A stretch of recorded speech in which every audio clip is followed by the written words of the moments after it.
बहू, तुम्हारे ससुर जी को बहुत तेज़ बुखार है। कल रात से वह आग की तरह तप रहे हैं।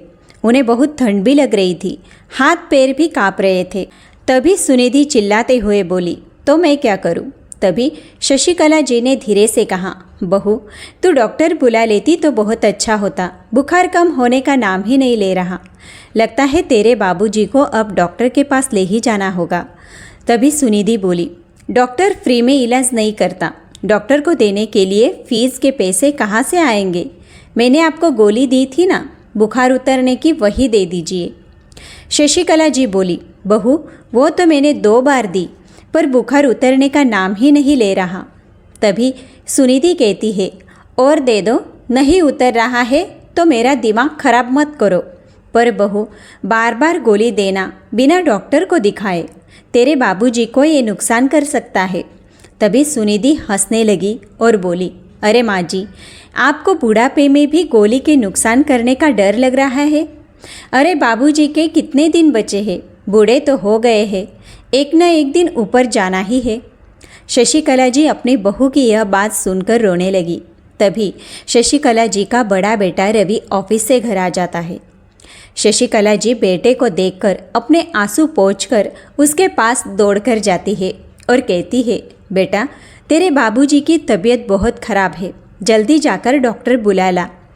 रवि गुस्से से चिल्लाकर बोला, माँ, मैं अभी ऑफिस से थका हारा आया हूँ और आते ही आपके ड्रामे शुरू हो गए। अरे मुझे एक पल की सांस तो ले लेने दीजिए। तभी सुनिधि तिलमिलाकर बोली, अरे यह हमें सांस नहीं लेने देगी, हमें मारकर ही छोड़ेगी। सुबह से शाम तक मेरी जान खा जाती है और तुम्हें आते देर नहीं हुई कि तुम्हारी जान खाना शुरू कर दिया। एक तो इनके रहने का खर्चा उठाओ, 3-3 टाइम बनाकर खिलाओ, ऊपर से 8 दिन से 8 दिन बीमार पड़ जाते हैं। दोनों बुढ़े बाहर घूमने के बहाने ना जाने क्या क्या खाकर आते हैं, हमारे माथे पड़ जाते हैं। पूरे महीने के पैसे तुम दोनों पर ही उड़ा दे क्या? बहू, हम तो बाहर का कुछ नहीं खाते, हमारे पास कहाँ पैसे हैं जो हम बाहर का खाएंगे? सुनिधि कहती है, होंगे पैसे, हमसे छुपाए हुए। और रवि, तुम देखना, ये तुम्हारे माता पिता एक दिन तुमसे भीख मंगवा कर ही मानेंगे। जिस प्रकार का इन दोनों का खर्चा है, वह दिन बहुत जल्दी आने वाला है। फिर रवि गुस्से में कहता है, माँ, तुम्हारा और बाबूजी का ठेका अकेले मैं लेकर नहीं बैठा हूँ। तुम्हारा एक बेटा और है, अनिल, उससे कह दो, वह आकर बाबूजी का इलाज करवा देगा।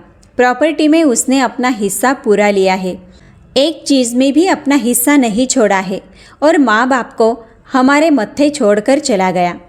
तभी सुनिधि बोली, देवर देवरानी अपने साथ क्यों नहीं रखेंगे? वह तो आराम से घूम रहे हैं, अपनी ज़िंदगी एंजॉय कर रहे हैं। इन्हें अपने साथ रखकर अपनी अच्छी ज़िंदगी खराब थोड़ी करेंगे।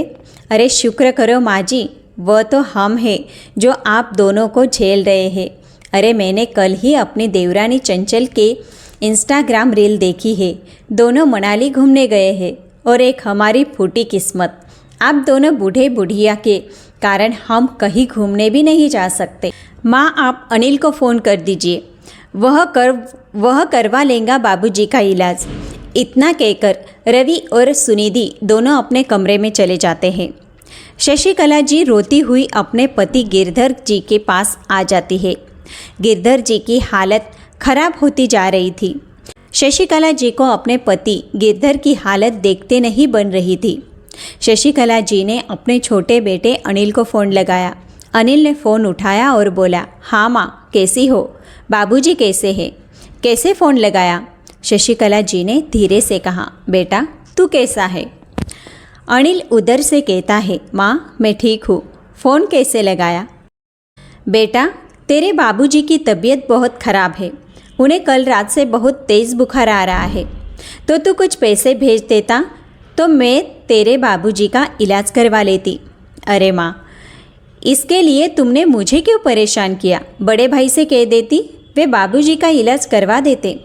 बेटा, मैंने उसे कहा था, पर उसके पास तेरे बाबूजी के इलाज के लिए पैसे नहीं है, इस कारण मैं तेरे पास फ़ोन लगाया। फिर अनिल एकदम से चुप हो गया, जैसे कोई सांप सूंघ गया हो। अरे माँ, आप बिना मतलब मुझे परेशान करती हो। माँ, बंटवारे के समय तो भैया ने कहा था कि मैं माँ बाप की सेवा उनके मरते दम तक करूँगा। इस कारण उन्होंने बड़ा मकान लिया, अच्छी ज़मीन ली थी और आप लोगों ने भी उन्हें बड़ा मकान और मुझे छोटा मकान दिया। कहाँ गए वो भैया जो आप दोनों के ऊपर बहुत प्यार लुटाते थे? कहाँ गई वो भाभी जो आप दोनों को खूब गरम गरम रोटियां बनाकर खिलाती थी? सब प्रॉपर्टी लेने की प्लानिंग थी। इधर शशिकला जी बोली, बेटा तेरे बाबूजी की तबीयत बहुत खराब है और तुझे बंटवारे की पड़ी है, बड़े छोटे मकान की पड़ी है। उधर अनिल गुस्से से बोला, माँ मेरे पास टाइम नहीं है, मैं चंचल को मूवी दिखाने ले जा रहा हूँ। वह भगवान से कह रही थी, हे ऊपर वाले, मैंने ऐसे कौन से बुरे कर्म किए कि मेरे दोनों बेटों ने बुढ़ापे में हमें बेसहारा कर दिया। शशिला जी और गिरधर जी के दो बेटे थे, रवि और अनिल। शशिकला जी अपने दोनों बेटों पर जान छिड़कती थी। गिरधर जी एक रिटायर बैंक अधिकारी थे। दोनों बेटों को पढ़ा लिखाकर अच्छी नौकरी लगवा दी थी। दोनों बेटों की शादी गिरधर जी ने बड़े धूमधाम से कर दी थी। एक दिन रवि और अनिल और उनकी दोनों पत्नियां गिरधर और शशिकला जी के पास आए और बोले, माँ बाबूजी, आप मकान और ज़मीन जायदाद का बंटवारा कर दीजिए। हम दोनों भाइयों को साथ में नहीं रहना, हम अपने अपने हिसाब से अपना जीवन व्यतीत करना चाहते हैं। गिरधर जी ने सोचा, आज नहीं तो कल ज़मीन जायदाद का बंटवारा करना ही है तो अभी ही क्यों न कर दे, और बच्चे आपस में खुश भी रहेंगे। इससे बढ़कर और हमें क्या चाहिए, वरना लड़ झगड़ के अलग होंगे। इससे अच्छा है शांति से इन दोनों को अपना अपना ही हिस्सा दे देता हूँ। पर गिरधर जी का यह फैसला गिरधर जी के लिए बहुत गलत साबित हुआ। जब तक गिरधर जी के पास प्रॉपर्टी थी, दोनों बहू बेटे उनका बहुत मान सम्मान आदर करते थे और बड़ी बहू बेटे तो माँ बाबूजी कहते कहते थकते नहीं थे। बड़े बेटे बहू गिरधर जी के पास ही रहते थे और छोटे बेटे बहू दूसरे शहर में जॉब करते थे। गिरधर जी ने दोनों भाइयों में बराबर प्रॉपर्टी का बंटवारा कर दिया, लेकिन जिस मकान में वे रहते थे वह मकान काफ़ी बड़ा था।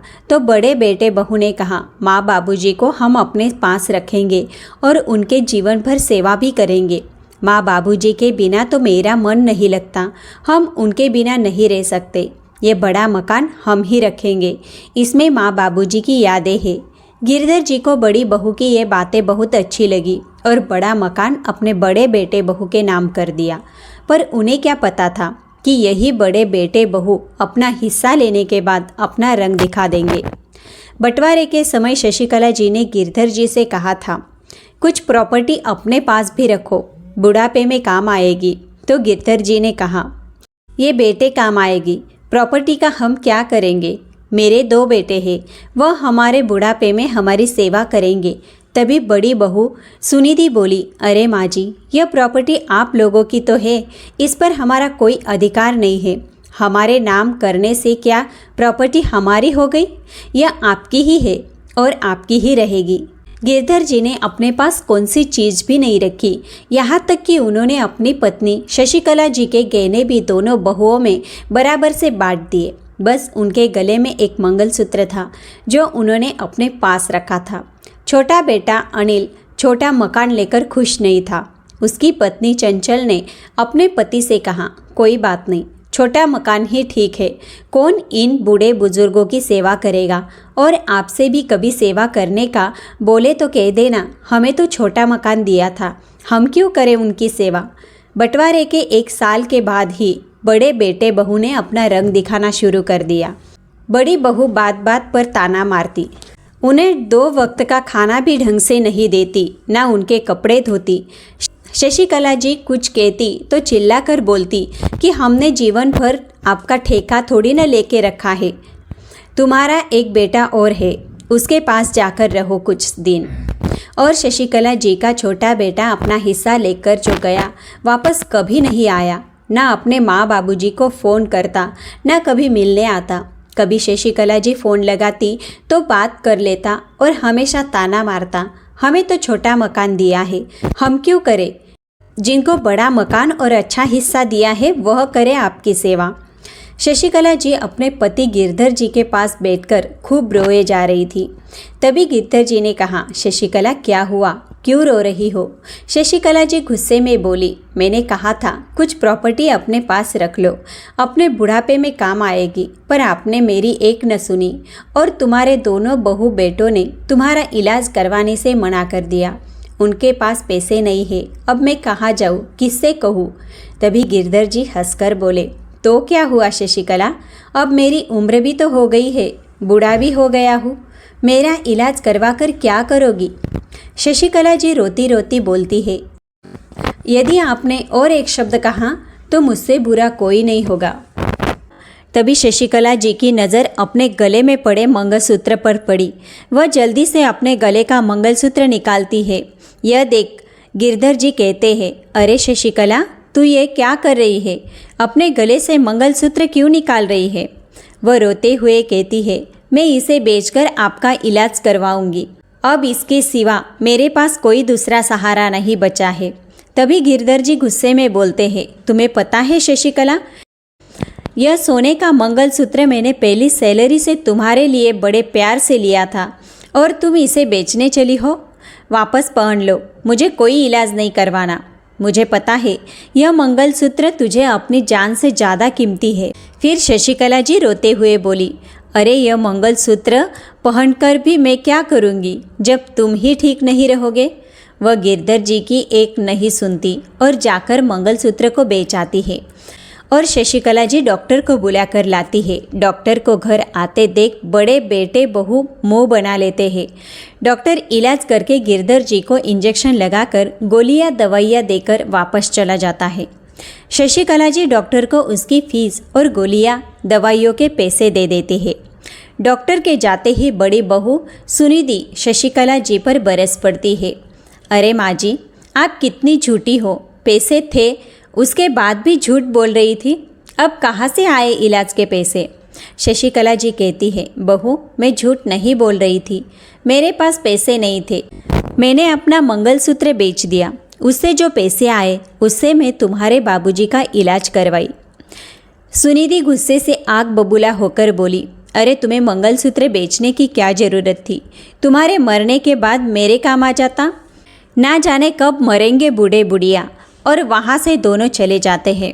शशिकला जी और गिरधर जी की आंखों में आंसुओं की धारा बहने लगती है।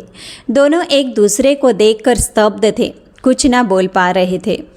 इस पर शशिकला जी कहती है, क्या मैं यही दिन देखने के लिए बेटों को पैदा किया था? बेटे बहू तो अपने माँ बाप के मरने की आस लगाए बैठे हैं, कब हम मरे और उन्हें हमसे छुटकारा मिले। अपनी पत्नी शशिकला जी को रोते देख गिरधर जी गुस्से से आग बबूला हो जाते हैं, क्योंकि उन्हें पता था कि उनकी पत्नी ने कितने दुख उठाए हैं। गिरधर जी अपनी पत्नी के आंखों में एक भी आंसू बर्दाश्त नहीं कर पाते थे। फिर धीरे धीरे गिरधर जी की तबीयत में सुधार होने लगा। वह 5-6 दिन में अच्छे हो गए। अच्छे होते ही उन्होंने अपनी पत्नी शशिकला से कहा, जाकर अपना सामान पैक करो, अब हम यहाँ एक पल भी नहीं रहेंगे। यहाँ मेरी पत्नी का सम्मान न हो, मैं वहाँ नहीं रुक सकता। तभी शशिकला जी कहती है, हम कहाँ जाएंगे? क्या आप छोटे बेटे अनिल के पास जाने की सोच रहे हैं? तभी वो बोले, कदापि नहीं, वह इससे ज़्यादा मक्कारा है। शशिकला जी बोली, तो फिर हम कहाँ जाएंगे? हमारे पास कुछ भी नहीं है, सब प्रॉपर्टी तो अपने बेटों के नाम पर कर दी। अब यह अपमान करे या भूखा मारे, रहना तो यहीं पर है। तभी गिरधर जी मुस्कुराकर कहते हैं, अरे पगली, जब तक तेरा गिरधर जिंदा है कोई अपमान नहीं कर सकता और हम सम्मान से अच्छा जीवन जिएंगे। तो चल मेरे साथ। शशिकला जी गिरधर जी का हाथ पकड़कर घर से जाने लगी। बड़े बेटे बहू बरामदे में बैठे थे, सब देख रहे थे। तभी बहू ने तंज कसते हुए कहा, माँ जी, क्या आप लोग वृद्धाश्रम जा रहे हो? अच्छा है जो आप लोगों को समझ तो आ गया कि आपकी असली जगह वहीं पे है। अच्छा है आप लोगों से पीछा तो छूटा। तभी गिरधर जी ने हंसते हुए बुलंद आवाज़ में कहा, हमारी जगह तो वृद्धाश्रम में भी है, तुम अपनी फिक्र करो। यह सुनते ही बहू बेटे आग बबूला हो गए और बोले, अपनी बकवास बंद करो और निकलो यहाँ से। आज के बाद हमारे घर में पैर मत रखना। उस दिन गिरधर जी की हंसी में एक अजीब सा तूफान नजर आ रहा था। यह तूफान बहू बेटों को पहचान कर रहा था। शशिकला जी भी परेशान हो रही थी। जिस मकान से इन्हें इतना प्रेम था, बड़े प्यार से बनवाया था, उस मकान को छोड़ने के बाद भी यह मुस्कुरा रहे हैं। शशिकला जी कुछ समझ नहीं पा रही थी कि उनके मन में क्या चल रहा है। गिरधर जी और शशिकला जी एक वृद्धाश्रम चले जाते हैं, जो करीबन घर से 60 किलोमीटर दूरी पर था। गिरधर जी वृद्धाश्रम में उस रात भर नहीं सो पाए। इधर उधर टहल रहे थे और न जाने बार बार किसी को फ़ोन लगा रहे थे। शशिकला जी का दिल काँप रहा था ये देखकर। वे सोच रही थी कहीं कोई सदमा तो नहीं लग गया है इन्हें। नींद क्यों नहीं आ रही है। बस गिरधर जी के पास जाकर बोली, क्या हुआ, आप ठीक तो हो ना, आप सो क्यों नहीं रहे हो। वह बोले, शशिकला तुम जाकर सो जाओ, मैं ठीक हूँ। फिर जो हुआ उनकी कल्पना गिरधर जी के दोनों बहू बेटों ने कभी सपने में भी नहीं सोची थी। सुबह करीब 10 बजे गिरधर जी के दोनों बेटों के पास वकील का नोटिस जाता है कि दोनों अपने मकान जल्दी ही खाली कर दे, नहीं तो कोर्ट की कार्रवाई की जाएगी और गिरधर जी की जितनी भी प्रॉपर्टी है उस पर तुम दोनों का कोई अधिकार नहीं है। उन्होंने अपनी सारी प्रॉपर्टी वृद्धाश्रम के नाम कर दी। ये नोटिस देखते ही दोनों बेटे बहुओं के पैरों तले ज़मीन खिसक गई। एक दूसरे को फ़ोन लगाते हैं, ये कैसे हो सकता है, यह प्रॉपर्टी तो हमारे नाम पर थी, यह मकान तो बाबूजी ने खुद हमारे नाम किया था, यह वृद्धाश्रम के नाम कैसे हो सकता है, यह जरूर कोई फर्जी नोटिस है। दोनों बेटे गिरधर जी को फ़ोन लगाते हैं, लेकिन गिरधर जी उनका फ़ोन नहीं उठाते। इधर शशिकला जी कहती है, आज आपका फ़ोन इतना क्यों बज रहा है, कौन शुभ चिंतक है जो आपको बार बार याद कर रहा है, आप फ़ोन क्यों नहीं उठा रहे। गिरधर जी हंसते हुए कहते हैं, मेरे शुभचिंतक मुझे आज शाम तक वृद्धाश्रम मिलने भी आएंगे। छोटा बेटा बहू दूसरे शहर से तुरंत फ्लाइट पकड़कर बड़े भाई के पास आ जाते हैं और दोनों बेटे बहुएं मिलकर गिरधर जी के पास जाते हैं। गेट पर गार्ड रोक लेता है, आप कौन हैं, किससे मिलना चाहते हो। फिर बेटे कहते हैं, हम गिरधर और शशिकला जी के बेटे हैं, उनसे मिलना चाहते हैं। वह बोला, आप यही रुकिए, मैं बुलाकर लाता हूँ। गार्ड गिरधर जी से कहता है, आपके बेटे आपसे मिलना चाहते हैं, पर मेरी समझ में ये नहीं आ रहा, कल ही आप दोनों आए थे, आज आपके बहू बेटे आपसे मिलने आ गए। इतना प्रेम था तो घर से निकाल क्यों दिया। गिरधर जी मुस्कुराकर कहते हैं, गार्ड भैया, ये पैसों का प्रेम है जो इन्हें यहाँ तक खींच लाया है। गिरधर जी शान से चलते हुए बेटों के पास जाते हैं और कहते हैं, क्या हुआ, क्या मुसीबत आ गई है जो तुम दौड़े दौड़े मेरे पास आए हो। शशिकला जी भी गिरधर जी के पीछे पीछे आ जाती है। उन्हें समझ नहीं आ रहा था कि यह सब क्या हो रहा है। तभी बड़ा बेटा रवि कहता है, बाबूजी यह क्या है, हमें आज नोटिस आया है कि हमारी पूरी प्रॉपर्टी आपने वृद्धाश्रम के नाम कर दी है। यह सब प्रॉपर्टी तो आपने मेरे और अनिल के नाम की थी, आपने साइन भी किए थे, तो ये वृद्धाश्रम के नाम कैसे हो सकती है। कोई हमारे साथ धोखाधड़ी कर रहा है। बाबूजी आप ही कुछ करिए, जब से हमें मालूम पड़ा है एक घुट पानी तक नहीं गया गले में। बाबूजी आप जल्दी से हमारे साथ चलिए, इस समस्या का निवारण करिए कि नोटिस क्यों आया है, हमें अभी कोर्ट जाना पड़ेगा।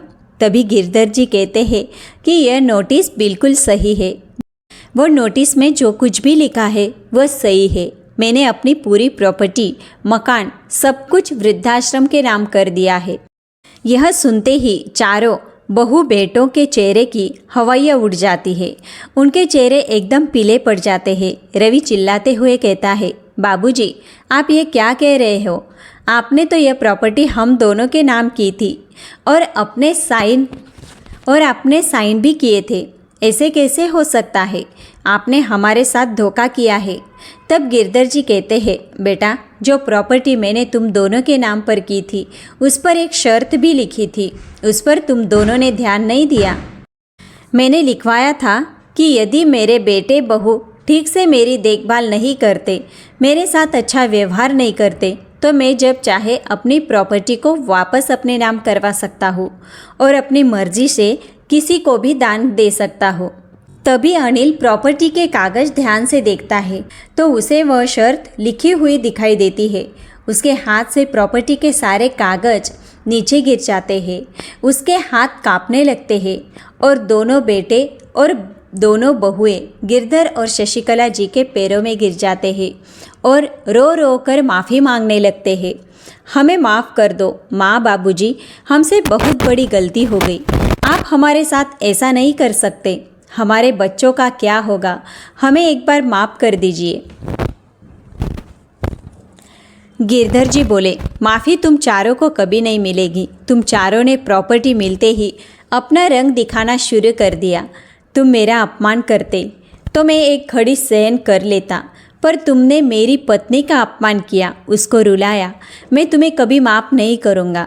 उसने मेरे लिए और तुम दोनों बेटों के लिए क्या कुछ नहीं किया, वह मैं जानता हूँ। चले जाओ तुम यहाँ से। आज से तुम्हारा और हमारा कोई नाता नहीं है। तुम अपने माँ बाप के मरने की कामना करते थे। सोचना कि तुम्हारे माँ बाप मर चुके हैं। तभी दोनों बहुएं शशिकला जी के पैर में गिरते हुए बोली, माँ जी आप ही समझाइए बाबूजी को, वह ऐसा ना करे। शशिकला जी हंसते हुए कहती है, आज मुझे अपने पति पर गर्व है। उन्होंने जो किया है एकदम सही किया है। तुम दोनों ने मेरी कोख को कलंकित किया। भगवान तुम जैसे बेटे किसी दुश्मन को भी ना दे। दोनों बहू बेटे रोते हुए खाली हाथ वृद्धाश्रम से चले जाते हैं। एक दूसरे के साथ वृद्धाश्रम में गिरधर जी और शशिकला जी सुखी जीवन व्यतीत करते हैं। आज के समय की यही सच्चाई है कि बच्चों को सिर्फ माँ बाप की प्रॉपर्टी से प्रेम है, माँ बाप से नहीं। जिस दिन बच्चे माँ बाप से प्रेम करने लग जाएंगे, उस दिन सभी वृद्धाश्रम खाली हो जाएंगे। दोस्तों, आपको मेरी कहानी अच्छी लगी हो तो अपनी राय कमेंट में ज़रूर लिखिएगा और चैनल को लाइक सब्सक्राइब और शेयर कीजिए। और चैनल को लाइक सब्सक्राइब और शेयर करना ना भूलिए। अगर आपको कहानी पसंद आती है तो कमेंट में ओम नमः शिवाय लिखना ना भूलिए। चलिए मिलते हैं अगले वीडियो में।